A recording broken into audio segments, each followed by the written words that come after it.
நாகை இலங்கை கப்பல் சேவை மீண்டும் ஒத்திவைக்கப்பட்டிருக்கிறது. அண்மை செய்தியாக பார்த்து வருகிறோம்.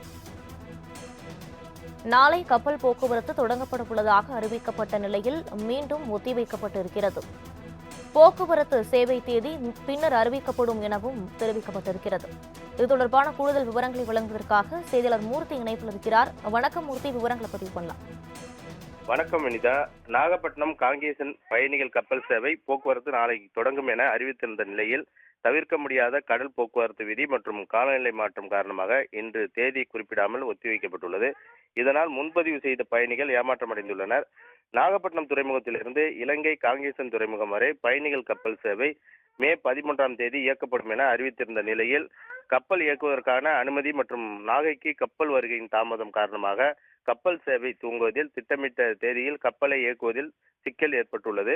எனவே 17ஆம் தேதி இயக்கப்படும் என அறிவிப்பு வெளியிட்டிருந்தது.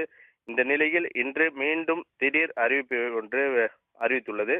அதாவது கப்பல் சேவை வரும் 19ஆம் தேதி முதல் இயக்கப்படும் என சிவகங்கை கப்பல் நிர்வாகம் அறிவித்திருந்தது. இந்த நிலையில் தவிர்க்க முடியாத கடல் போக்குவரத்து விதி மற்றும் காலநிலை மாற்றம் காரணமாக திட்டமிட்டபடி நாளை கப்பல் சேவையினை இயக்க முடியவில்லை எனவும் மிக விரைவில் தேதி அறிவிக்கப்படும் என சிவகங்கை தனியார் கப்பல் நிர்வாகம் அறிவித்துள்ளது. இதுவரை பயண சீட்டை பெற்றவர்கள் செலுத்திய பணத்தை முழுமையாக பெறுவதற்கு ஏற்பாடு செய்யப்பட்டுள்ளதாக முன்பதிவு செய்த பயணிகள் தங்களுடைய மின்னஞ்சல் முகவரியில் தொடர்பு கொள்ளுமாறு அறிவித்துள்ளது.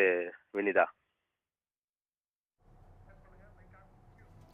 விரிவான விவரங்களுக்கு நன்றி மூர்த்தி.